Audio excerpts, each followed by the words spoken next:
Welcome back to Sahara TV. I'm Declan Galvin. Sahara reporters in Sahara TV have been investigating disturbing reports coming out of the Ogedegbe area of Delta State. This week, a man by the name of Benson Ogedegbe was murdered in broad daylight by members of the Nigerian military's 19th Battalion stationed in the Koko military base in Ogedegbe. Benson was not only murdered during the daylight hours, he was also murdered in front of numerous witnesses and local residents. Sahara reporters in Sahara TV have learned that the gunman was a soldier named Lance Corporal Obina, and he was accompanied by several other soldiers during the unlawful killing, which included a man by the name of Captain Femi. It has also been learned that the extrajudicial murder was ordered by the commanding officer of the Koko military base, Lieutenant Colonel Aminu Umar. We are joined today by a witness to Benson's murder who can provide our viewers with an understanding of the events surrounding his death, as well as the conduct of the 19th Battalion in the Ogedegbe area. This witness has requested that we not share his identity to protect his life and the life of his family. Sahara TV has electronically altered his voice so that he cannot be targeted by the military or their agents. Sir, thank you very much for joining Sahara TV. Thank you. Now, we understand that you witnessed the death of Benson. Can you describe for our viewers the events and the shooting itself? Oh, yes, I will. I was right there when the incident happened on the 23rd of June. I was just by the express there, by a mechanic workshop where there is a blocking, where we started hearing gunshots. So we came out and we saw Mr. Benson driving very fast, but he had a blockade in the area of the block industry by the mechanic workshop. We saw that his windshield from the back were shattered with bullets that were earlier shot by a military van that was behind him. Immediately stopped. 4 military men came out of the vehicle. There is another one who we believe to be Captain Femi, who was with them, who was the person giving order at that moment. They beat him mercilessly. In fact, I don't know how to describe it because I don't have the right words to describe how he was treated. They treated him not as human, but like an animal. He was beaten to unconsciousness, and the guy commanding came up and said, the CO wants him dead, shoot him, kill him. And immediately, Obina shot him after several shots from others, shot him directly in his stomach. He was lying facing ground, they shot him, and the guy was lying down, lifeless, on the ground. They now ordered the witnesses to come and help them put the body in their van, which every witness refused, and they saw that the crowd was growing. They made calls. After the calls, 3 other military vans came in and they took the body and they drove away. Later, they discovered that they took him to the nearby University Teaching Hospital mortuary. I think the University Teaching Hospital people can even testify to the van who brought Mr. Benson Ogedegbe to the mortuary. I see. There have been reports that some members of the military, there have been reports that the military have said that Benson and Lance Corporal Obina were in a scuffle over the Lance Corporal's weapon. Is that true? How can it be true when somebody that his vehicle was shot at from behind, will the man be driving out when he has not made contact with the person? Can he be driving right through with the person he has not made contact with? He cannot. There was nothing of such. There are also images received exclusively by Sahara reporters which shows that Benson's car was shot at. And you just described that you saw bullet holes in the windshield. What else Yes. can you tell us about the firing, about this chase that happened on the expressway and the initial shots at Benson's car? Actually, before now, I think there are certain things you have to be told about. That before now, there has been a lot of setup against him by the military, because we think what the military wanted to do, they wanted Benson Ogedegbe out of their way. It was a clear execution. So the fact that somebody wants to justify his execution, I don't understand. Benson Ogedegbe was a clear execution. It's not as if they wanted him arrested and maybe they have anything against him they want to investigate. Even if he was, I remember the soldiers arrested a gunman one time. They didn't execute him.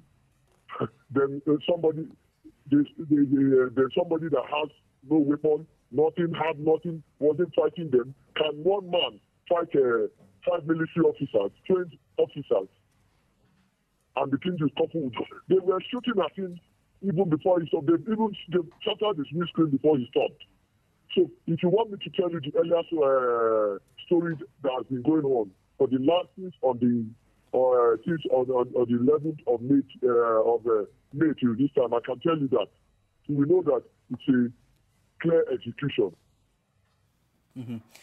So related to that, when you mentioned going back to May 11th, but related to that, Sahara reporters and SaharaTV have learned that the Nigerian military, and in particular the 19th Battalion, are cooperating and even protecting criminal gangsters operating in the area.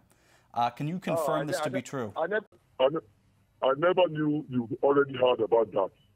That is very, very true.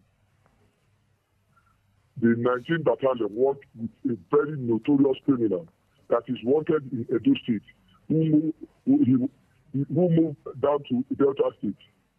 Though he's from our community, one of the villages they call Otumara. And since he came, he's been doing several, both pipeline and other crimes. And Benson Ogedegbe has always stand on his feet because he's known for his good work. You cannot compromise him when it comes to criminal matters. So seeing him as problem, I think that is why they wanted to get him out of the way.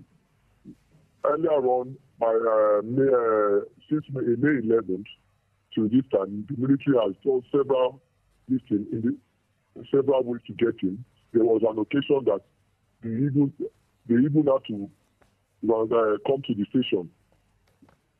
If you see some images sent to you, shows that the military van blocking the police station, facing the police station with SNT, having a lot of conversation with the police in over that they should hand over Benson Ogedegbe to them. Then the police told them, if you know you have something against this man, bring it. It is not your right to investigate. Just give us what you have against him so that we can investigate him. But instead, the military confronted them, but the police stood their ground and refused. So when immediately they left the station, they went to ransack his house, arrested his eldest son, and took the eldest son to their concentration camp in Koko. If you want to confirm that, if you can send somebody quick to Koko now, you will see that there's a concentration camp in Koko. Except because of this noise that is going on, they will be dismantling it by now. You know, I can get you witnesses who have been to the camp, their concentration camp. They will speak to you only if their identity will be concealed. So they took the son to their concentration camp. When the noise became too much, they now took the son and one other armed robber to the police headquarters in Asaba.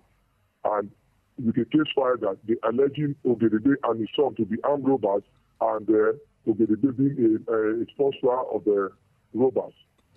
But unluckily for them, when they get to Asaba, the criminal they said confessed to Ogedegbe's involvement, told the police in Asaba, even right in the presence of the soldiers that brought in, that these people are lying against Ogedegbe Ogedegbe's son and Ogedegbe, that he does not even know Ogedegbe's son or Ogedegbe before now. That it was the soldier who wrote a statement and forced him to sign. That he wrote his father's statement and he was beaten up. They tore the statement he wrote. He was beaten up and they forced him to sign the statement. That the signature on that on the statement the soldier brought to him was not his right signature because he was forced to do so. So after then, the soldiers in the police headquarters in Asaba investigated the matter and declared Ogedegbe and his son for any wrongdoing. And the other person who confessed to some other crime was charged to court. So was charged to court. For our viewers who are not for our viewers who are not as specific, as knowledgeable about what's been going on, can you explain what the community is talking about in terms of where Benson and the military have begun to part ways and when they began conflicting and when the military began hunting Benson? What happened there? The king even called the CEO, who is the Lieutenant Colonel Umar, to address this situation because he has his personal stake. He refused to listen. All he wanted was just to make sure he get him out of the way. Mm-hmm. Get him out of the way, and so that they can continue to perpetrate their evil deeds. You know, the only common thing we experience here is robbery, kidnap, and so many other things. Carpets.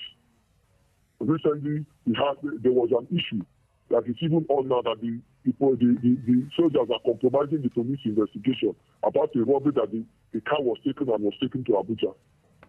And several military ID cards was found inside the car when the issue was, when the police went. They refused to give up the evidence, and the suspects they killed and the lied that is slumped.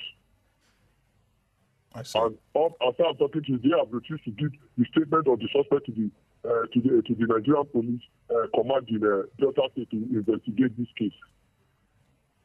I see.